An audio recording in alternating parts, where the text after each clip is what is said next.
Chipoko chemukadzi wandakachekeresa mushure mekunge ndaenda kwandunge chava kundinetsa. Handichazivi kuti ndoita sei. Ronash, please post my story makaviko chitupa changu. Ndinomboedza kuti ndinge ndichienda kuchechi, ndinoedza kutsanya kunamata, but ndiri kuramba ndichingotevererwa nemhepo uyo ainge ambori mudzimai wangu uyo wandakachekeresa mushure mekunge ndaenda kun'anga.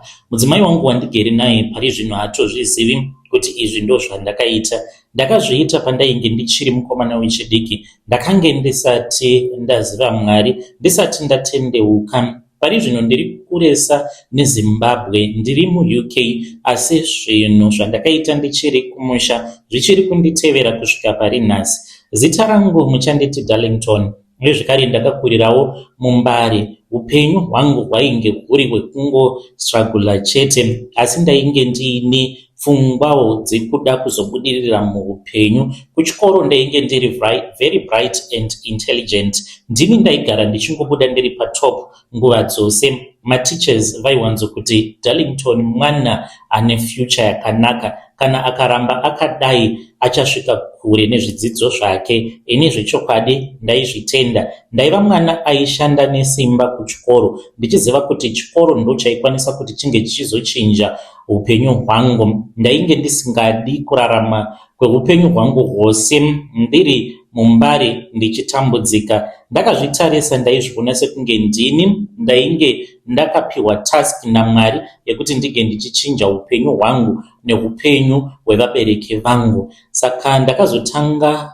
kuita pressure mushure mekunge ndava kuuniversity. Pandakange ndichiri kuprimary there was no pressure at all, but pandakange ndava paUniversity of Zimbabwe paUZ, ipapo ndipo pandakaona kuti nyika ine malayers akasiyana siyana. Kune isu tainge tichibva kumageto, taiti tichiona vamwe vana vachiuya vachidriva motikari dzinodhura, vachipfeka hembe dzakanaka, vachitaura chimwe chirungu chiya chekumadheudheu, uchinyatsokuona kuti munhu uyu ane life yake iri kunyatsokufamba zvakanaka. Saka izvi ndo zvakazondipa pressure. Ndakatanga kushamwaridzana neumwewo lecture wandakange ndava kuwirirana naye. Aindifarira because ndainge ndiri mwana. Of course ndaibva kumhuri yainge ichitamburwa, but ndainge ndiri mwana ainge ari very smart. Ndakange ndiri munhu ainge achitambudzika, saka vakazotanga kundipa mapistol. Lecturer ivavo vainge vachibva kwaMutare, kumusha kwavo kwainge kuri kuChipinge. Panguva iyoyo ndakange ndiine musikana wangu wandainge ndakabva mukutizirwa naye, uyo wandichati Portia. Portia ainge ari musikana ainge achiri form 3 pandakamumitisa. Aindida, eniwo ndainge ndichimuda. Ndaiti ndakamutarisa dzimwe nguva akarara aine nhumbu yake kudaro, zvaindipa simba. Kunyange ndichinzwa hope, ndaimuka ndotanga kuverenga. Ainge aine nhumbu which was about 6 months. Ainge ava kugara neni. In the meanwhile, inini mukoma ndainge ndichishingirirawo muupenyu, ndichiona imwe life yangu iri different. Nerimwe zuva ndakati ndiri kumba palecturer vangu ndichishanda basa rangu randainge ndichishanda mapiece job emugarden mavo, ndo pandakaona chimwe chinhu chandakasangana nacho. Zvinhu zvainge zvisiri normal. Painge paine nyoka yandakaona mune imwe room. Pandakapindamo murumu imomo ndainge ndichida matuzi ebasa. Ndakashamisika, ndikamira ndichinzwa kutya nekuti ndakaona nyoka iyoyo yainge ichifamba sekufamba kunoita nyoka dzose dzatinoziva, asi nyoka iyi yainge ichifamba ichirutsa mari chaiyo, not mari yekunyepa, ainge ari maUS dollars. Ndakanzwa muviri wangu wose uchibatwa nechando. Saka ivo sei vakazoti vadzoka vachibva kwavainge vaenda nemhuri yavo. Ndakavabvunza ndikavaudza zvandainge ndaona, kuti ndainge ndaona chishamiso chainge chandishamisa. Ndakavaudza kuti ndainge ndaona nyoka. Ivo vakabva vatanga kuseka zvavo, vakazoti apo pavainge vava kundiperekedza ndichibva navo kumba kwavo kuGrendel tichienda kuMbare, vakati zvinhu zvawaona hazvionekwe nemunhu wose wose. Ndava nevashandi vakati wandei vandishandira, but havasati vakamboona nyoka inorutsa mari. Vakabva vati kwandiri zvazvainge zvichireva kuti painge paine connection. Midzimu yedu vakati yainge yaita connect. Saka ipapo ndakange ndisina kunzwisisa kuti zvainge zvichireva kuti kudii. Saka vakazoti unoda kusimukira muupenyu here, unoda kuzoita mari here? Ndikati ehe ndinoda. Ndakabva ndatotanga kutozviona ndava kutoraramawo a good life selife yavainge vachirarama ndiinewo nyoka senyoka yavainge vainayo iyo yaizopota ichindirutsirawo mari. Handina kunge ndakaziva kuti vainge vakapiwa mishonga kwandunge. Vakandiudza kuti kwainge kuine uko kwavainge vachida kuenda neni kune munhu wandaifanira kuti ndinge ndichizoenda kwaari kwandunge. Takaenda tose. Patakasvika mukomanashe pakange paine vanhu vainge vakati kuti vainge vakatomirirawo kuti vange vachizobatsirwa nasekuru Ndunge. Mumwe murume ainge aripo iyewo akati ainge afambira nyaya dzake, ainge aine munhu waainge achida kurovesa nemheni. Ndikati panzvimbo pandiri pari kumboitwa nezvei? Takazopinda mumatare, hapana kumbotaurwa zvakawanda. Ndakabvunzwa kuti ndainge ndichida chii, ndikati ndinoda mari. Zvikanzi une shuwa here kuti mari unoida? Ndikati hongu, mari ndiyo yandiri kuda neuwandu hwayo. Ndinoda kuti ndinge ndichizonzi ndiri munhu akapfuma. Saka ndakabva ndachizonzi ndinge ndichitaura zita remunhu wandinoda. Vakati vatitaura zita remunhu waunoda. Ndakati handisi kunzwisisa. Vakadzokorora zvekare vakati zita, ndipe zita remunhu waunoda ndirinyore pasi kana uchida kuti upenyu hwako hunge huchizochinja. Panguva iyoyo ndakabva ndangofunga munhu mumwe chete, Portia. Ndikabva ndataura zita rake pasina kumbofunga zvakadzama. Ndakanzwa sekunge ndakange ndaburitsa chimwe chinhu chakakosha kubva mumwoyo mangu. Ndozvandakanzwa ipapo. Ndikanzwa umwe mweya wakange uchiti kwandiri ndinge ndichisimuka ndisaramba ndirimo mumatare. Vakandiudza zvandainge ndichifanira kuti ndinge ndichiita, ende ndakanzi ndinge ndichimutengera pant nebra zvewhite nedress rewhite mushure mekunge tadzoka muHarare. Ndakati izvozvo chete here? Vakaseka sekuru Ndunge ndokubva vati hongu. Vakatarisa sei vandainge ndiinavo vakazotaura navo zvakadzika, zvimwe zvandisingazivi kuti vainge vachitaura pamusoro pei. Ndakabva ndachizodzoka kuHarare. Handina kunge ndakaziva kuti ndainge ndatosacrifice kutotengesa munhu wandainge ndichida. Meanwhile, lecturer vaya vakabva vandipa imwe connection.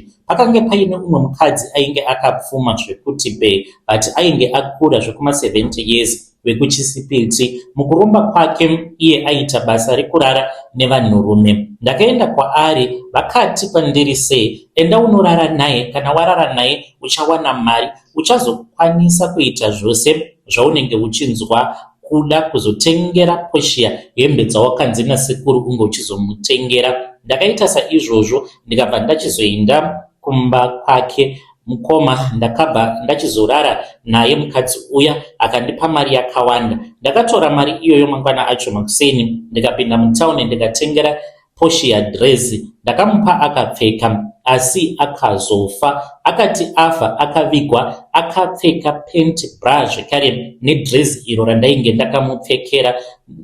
ndakamutengera. Just like that akangotemwa nemusoro ndokubva atofa nenhumbu yake. Kubva zvakafa Portia after 22 days, mari ndopa yakatanga kuuya kwandiri yainge yakawanda.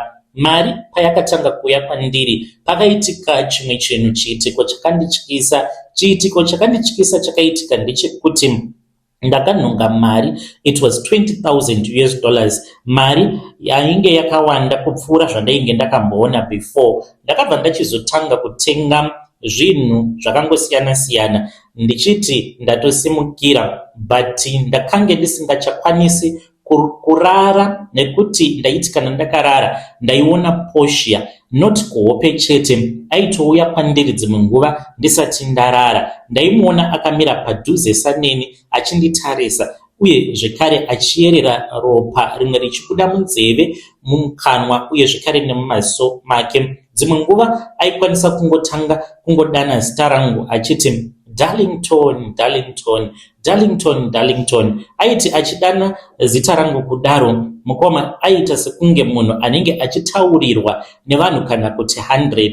Dzimwe nguva ainditora obhururuka neni ondisiya panze. Ndobva ndapepuka, ndobva ndaona kuti ndinenge ndiri panze. Ndakasvika kiya door usiku, ndaikinura madhoo kana vanhu varara nekuda kwekuti ndaitya kuzomuka ndiri panze. Saka ndaigara ndakatongobvisa makim padhoo kuitira kuti pasazowana munhu anozokiya dhoo, kuitira kuti kana ndazomuka ndiri panze ndobva ndangodzokera zvangu mumba. Nekuti pane umwe musi pandakazotoenda ndikanorara kumba kwebest friend yangu mushure mekunge Portia auya akanditora akandisiya panze apa. It was around 2 am. Ndakange ndisingadi kuti amai vangu vange vachizondibvunza kuti ndainge ndabuda sei panze sezvo madhoo ose ainge akakiwa. Ndakatanga kuita sekunge munhu ainge ava kupenga. Dzimwe nguva ndaiti ndichifamba usiku ndaingoona kana zilight kumberi kwangu, zvisinei nekuti anenge ari masikati kana kuti hunenge huri usiku. Ndakaziva kuti zvandainge ndakaita zvokuenda kunoromba zvainge zvakaipa. Ndakabva ndachizomhanya ndikabva ndachizoenda kune vamwe pastor vainge vari pastor vekuchechi kwedu, vakazoshayika zvavo. Saka ndakaendako kwavari kuParktown. Ndakati ndiri pamba pavo ndikabva ndavaudza zvose. Ndakavaudza kufamba kwandakaita ndichienda kwaNdunge nalecture vamunoda wafa, not his real name. Patakaenda kumba kwaNdunge vakabva vatanga kunamata neni. Vakati sezvo ndainge ndareurura, Mwari vainge vachazondiregerera. Vakati unofanira kuti ungochisiya zvose zvakaipa, zvinhu zvose zvawakabata zvebe Satanic Kingdom hazvina kunaka. Tinofanira kuti tinge tichizviparadza zvinge zvichizopiswa. Ndakavakumbira pastor kuti taifanira kuti tinge tichizozvipisa zvinhu izvozvo in secret, because ndainge ndisingadi kuti amai vangu vange vachizozviziva kuti ndo dzandainge ndakapindana nadzo, because amai vainge vasingatozvizivi kuti ndainge ndava munhu ainge ava kufamba mudzin'anga achitsvaka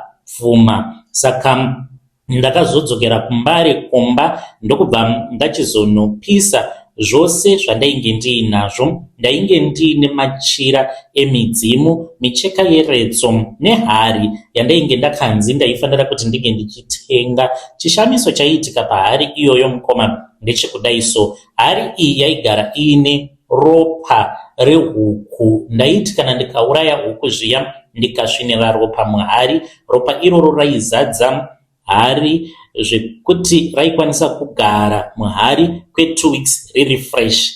Zvose izvi ndakazvitora ndikadzoka ndikaenda nazvo kuParktown ndokubva tachizonozvipisira musango. Tainge takati inini vamufundisi nemudzimai wavo nevamwe vakuru vashoma vemuchechi tikapisa zvinhu izvozvo. Ndikachema ndichiti Mwari mandisunungura. Mari imwe ndakaramba ndiinayo kunyange ndainge ndakapisa zvinhu zviya, but ndakazotanga upenyu hwangu patsva. Upenyu hwangu hwakatanga kuoma kusvika ndichizobuda muZimbabwe ndokubva ndachizouya kunoku kuUK kunova ndiko kwandiri pari zvino. Ndinoshanda as a care worker. Zvakaitika after ndatendeuka zvekare ndakazosangana nemudzimai wangu uyo ainge agara aine madreams ake ekuda kubuda muZimbabwe. Ainge akatoita kosi yake nechekare, ndiye akatanga kuuya kunoku ndokubva ndachizomutevera. Saka bro, kunyange ndava kunoku kuUK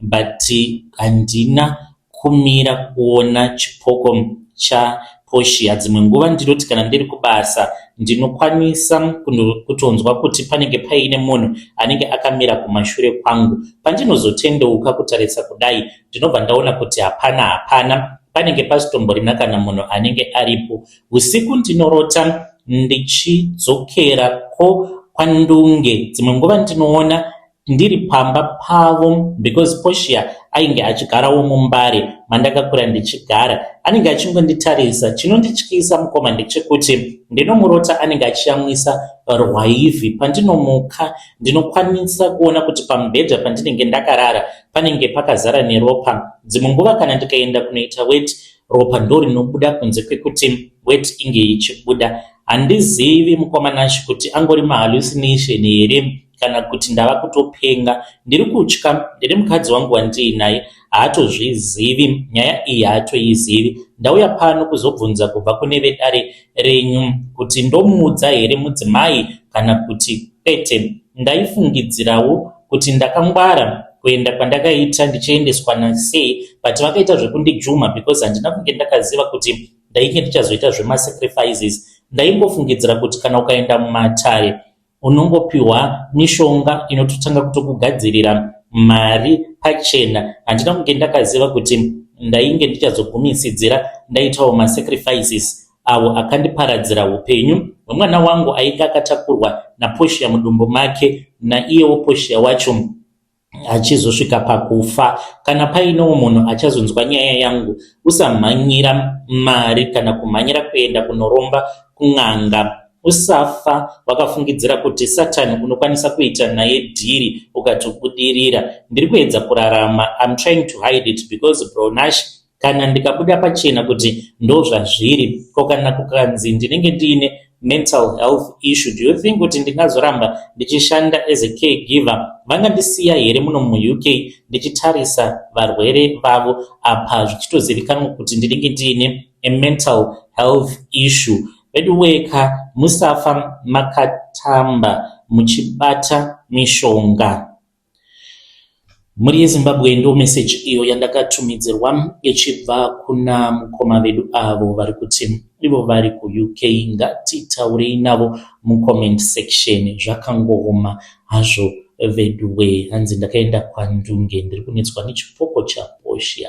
Regedzai tibva taenda panyedu inotevera. Nyedu inotevera yakamira sekudai. Hanzi ndiri muroyi uye zvakare ndinoshanda samaid mubudiriro. Ndine mission yangu. Brother Nash, ndapota vigai chitupa changu, handidi kuzivikanwa. Ndiri kutonyara kutotaura izvi asi ndiri kutadza kuramba ndichiita zvinhu zvandakanzi ndinge ndichiita nagogo vangu. Ndiri munhu akaipa, handizivi kuti ndichawana mubetseri here pano. Mwoyo wangu wakaremerwa. Ndiri mukadzi, ndine 28 years, ndinogara mubudiriro, ndinoshanda as a maid kumba kwevamwe vanhu vandisingakwanisi kuburitsa nemazita. Kana ukandiona unotongofungidzira kuti ndiri munhu akazvinyararira uyo anotongoshanda basa rake.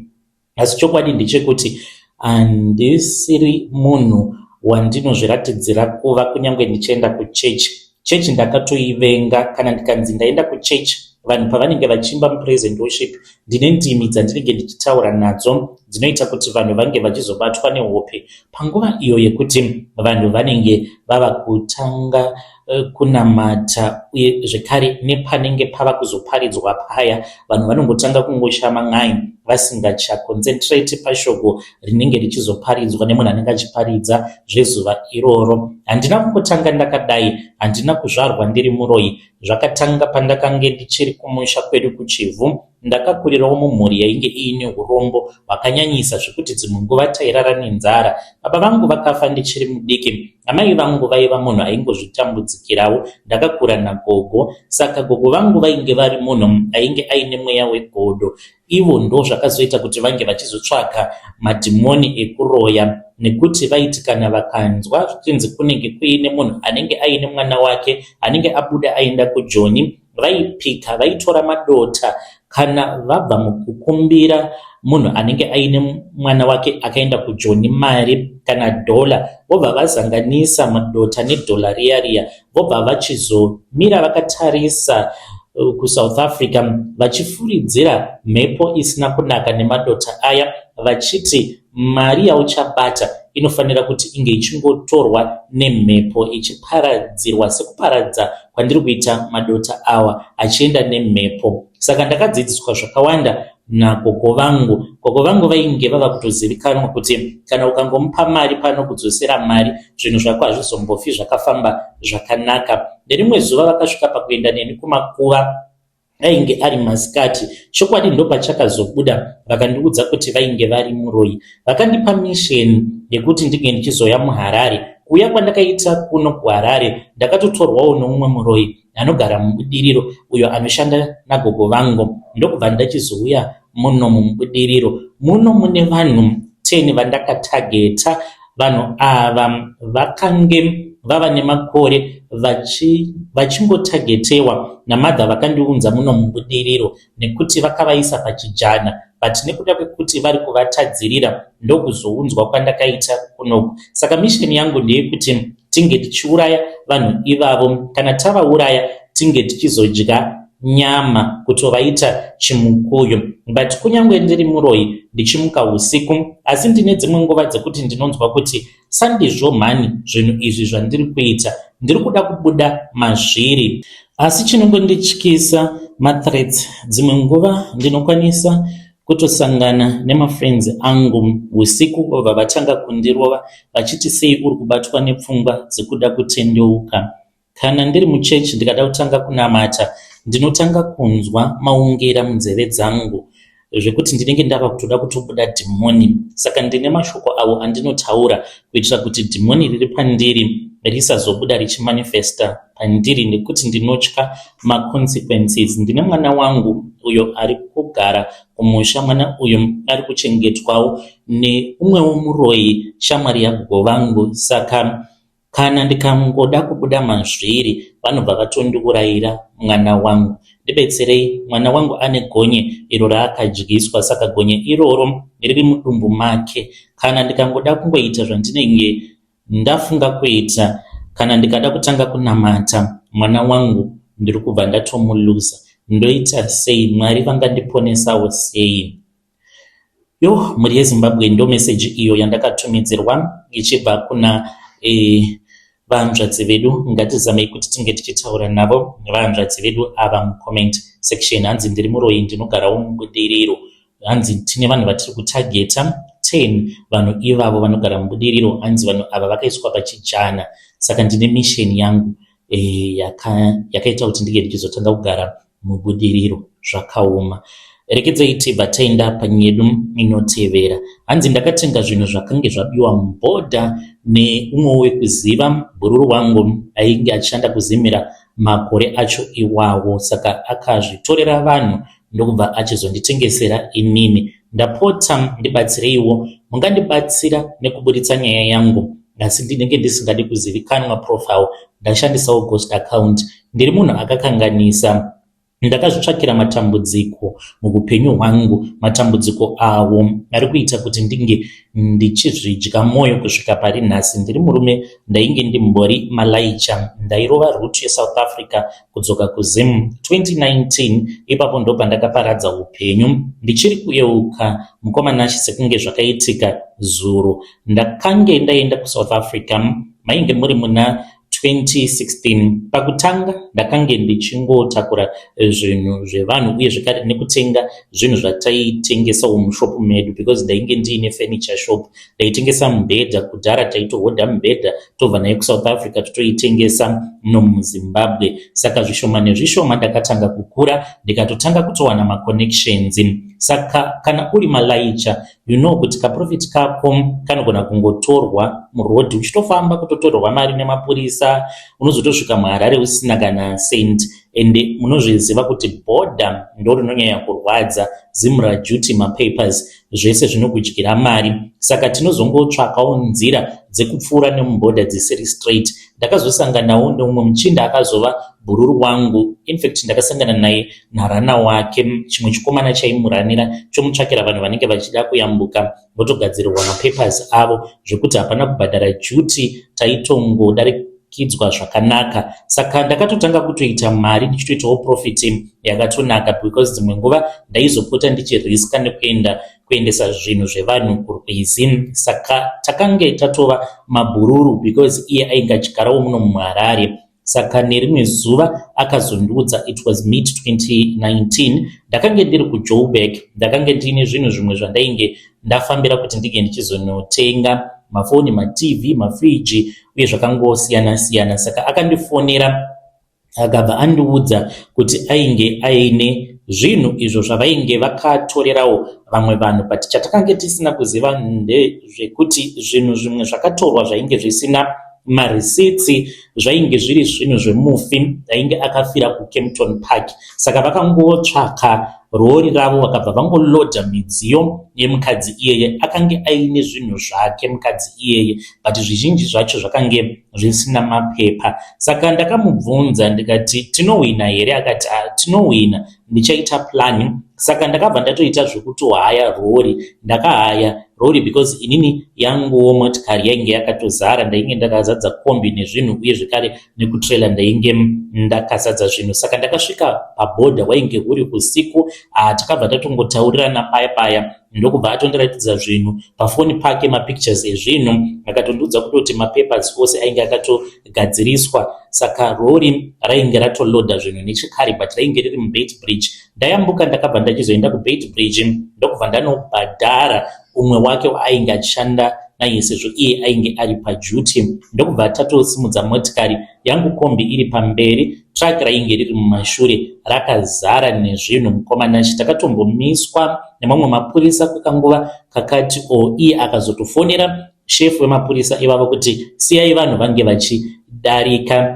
Ndichinonosvika muHarare mukoma ndopandingati ndakasimuka, because zvinhu zviya ndakabva ndazviisa mushopu mangu, ndazviisa mushopu zvakatengwa pasina kana nguva, because these were second hand items. Saka ndainge ndichizvitengesa nemutengo wakaderera wepasi. Vamwe vaiuya kuzotenga kwandiri ndevaya vanoita buying and selling. Ndakaita mari mukoma, ndakange ndichitoda kutotenga imwe Nissan yandaida kuzoshandisa zvekare. Ndiri munzira kuenda kunoona motikari, ndopa ndakafonerwa ndikaudzwa kuti mwana wangu ainge adonha mumuti. Mari iyoyo yandainge ndiinayo, yandainge ndaunganidza ndichiti ndikuda kutenga imwe motikari, ndo yandakatanga kushandisa kurapisa mwana wangu. Akagara muchipatara kuda about 6 months. Paite chikafu, paite mari dzainge dzichidiwa kugara kwaainge akaita kuchipatara naamai vake. Ndakasvika pakushandisa mari yose